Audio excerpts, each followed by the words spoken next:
So for those of you who don't know, this is my 1994 Kawasaki KDX250 refresh suspension. So what we did is we gutted the stock expansion chamber. We removed all the baffling inside. The reeds were worn out, so we put in a set of Boyson dual stage reeds. We verified the ignition timing is correct, and now as you can see here in this cavity that the carb is missing in the mid-range just before the power valve opens, it's got a slight bit of hesitation where it starts running rich. Where I really actually figured out what the issue was when we went to the technical section on the mountain. So as soon as the bike sees any sort of incline or downhill, it just stalls out immediately.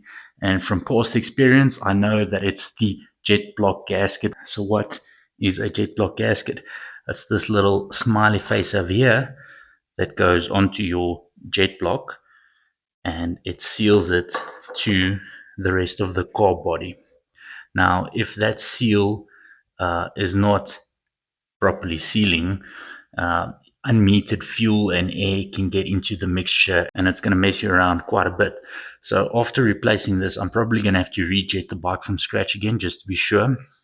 I think we should be close in the realm where it needs to be. There was actually chunks missing from the old gasket, so there was excess fuel getting in here, and I think that's where our issue was. So when installing this jet block gasket, you want to be careful not to rip the O-ring. So you want to get it in the correct orientation, and as you can see, it doesn't want to sit in there automatically. So what I do is I just take a small little dab of gasket maker, or you could use, I suppose you could use petroleum jelly like Vaseline or something, and just put it on the edges so you can kind of have it tapered down as it should be. So when you install it, it does not pinch or, move the seal in a manner where it does not perform the way it's supposed to do. Small little dab of sealer, and that should hold it down so you can reinstall it again. Reinstallation process is as simple as slotting it back in, also doing so carefully.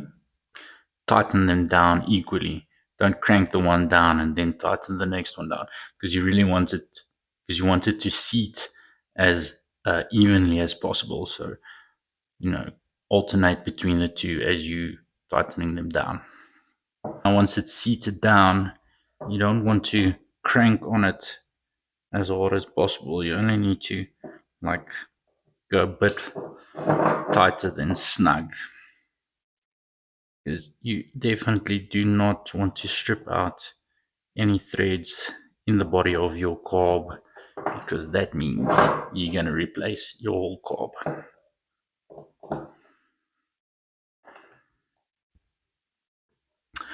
I also verified the float level according to the factory manual, and the spec in the factory manual is when the needle is seated, not compressed down, but when you tilt it, and the needle just seats, the top of the float has to be 16 millimeters from the body of the carb, with a 1 millimeter variable in each direction.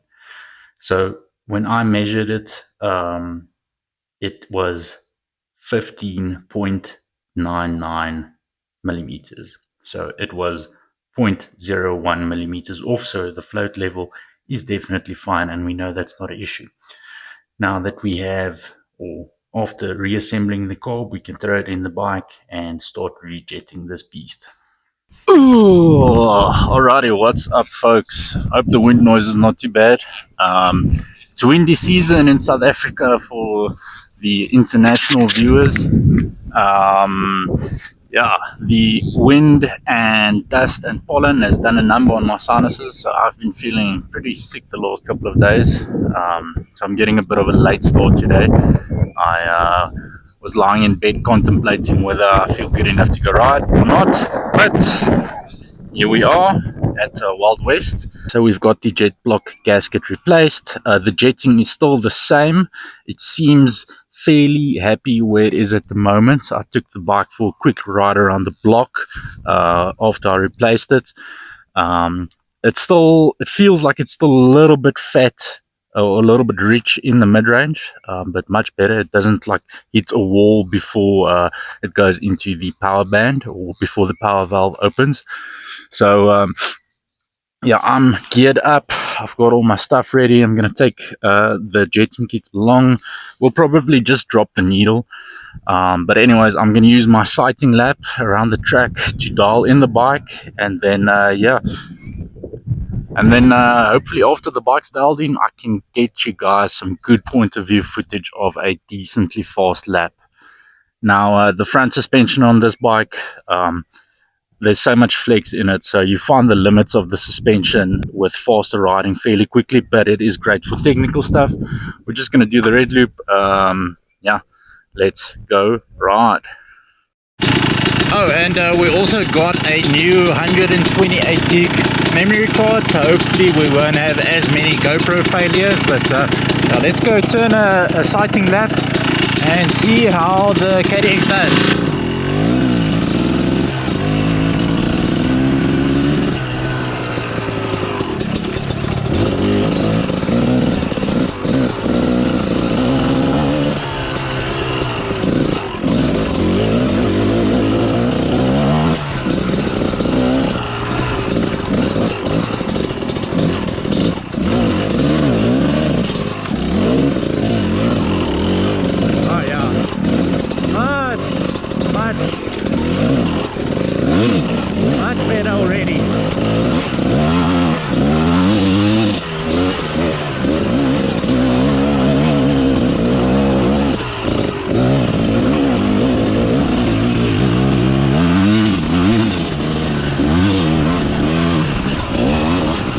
The needle was in the middle clip, so I just raised it a bit, or while I lowered the needle, and I put it on the second clip from the top. So let's see what that does. That's much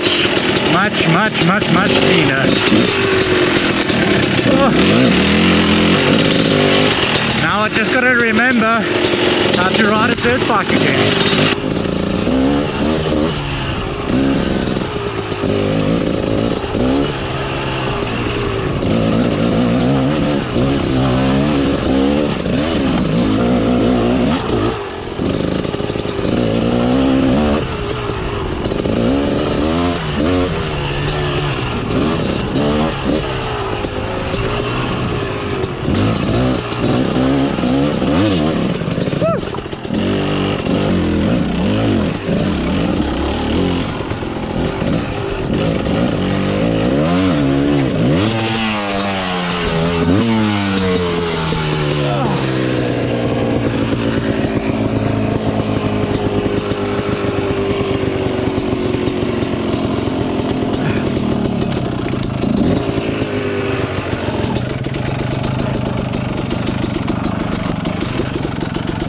Oh, well, that was definitely not the ideal place to hit neutral. Oh, man. Riding while feeling under the weather is not fun. Well, it's fun, but it's a struggle. One thing, the next thing we're going to be changing is these skinny foot pegs. I did sharpen them up, but it's super easy for your feet to get bumped off, and it's kind of difficult to find them again. And with this seating position, or this shaved seat that comes on the SR,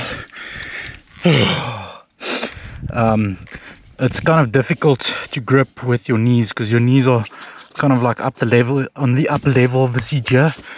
So we're going to be doing some new seat foam to level this out, and wider foot pegs.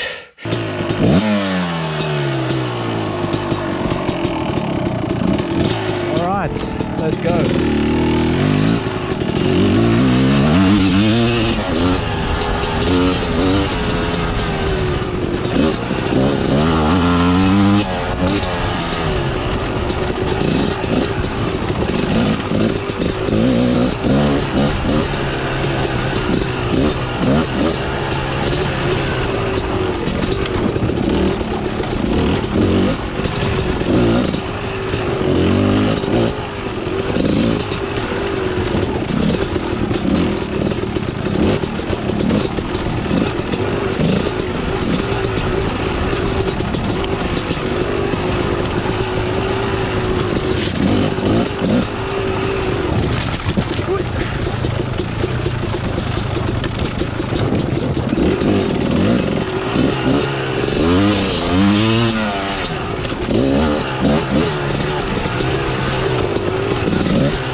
absolute fire.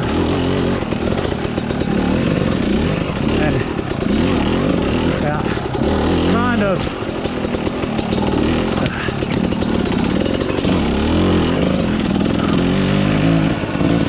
there we go. And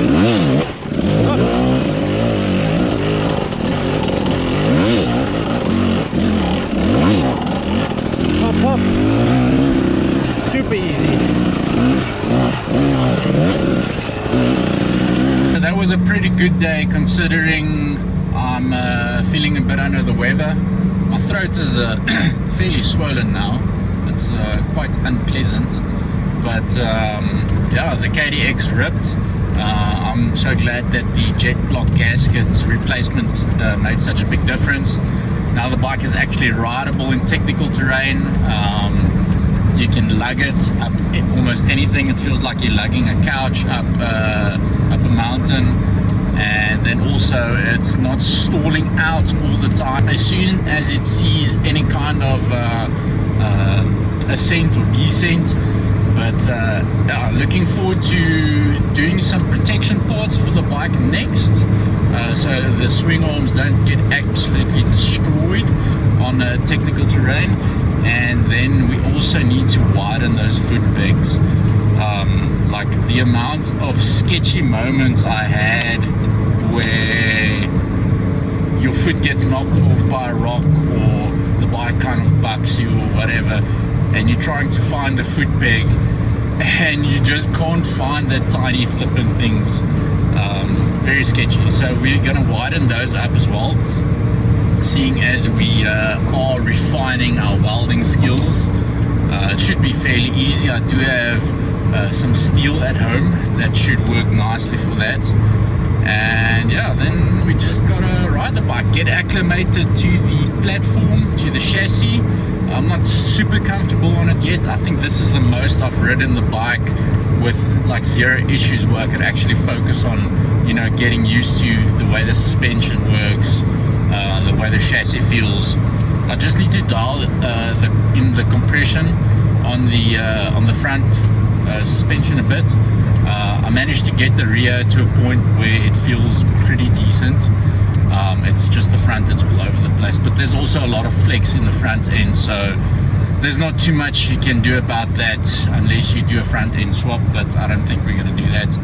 I'd rather spend that money, you know, rebuilding my KTM or whatever. I'm glad the bike's at a point where it's running well and there's no more issues really. I suppose I could dial in the jetting a little bit more, but it runs well the way it is. There's some pinholes on the exhaust that I need to patch up that I started seeing, so there's that. But yeah, thank you guys for watching, and if you guys think I earned it, please hit that subscribe button, and yeah, stay tuned for more KDX, more Chinese bike, more, I don't know, random content. Peace out and keep ripping.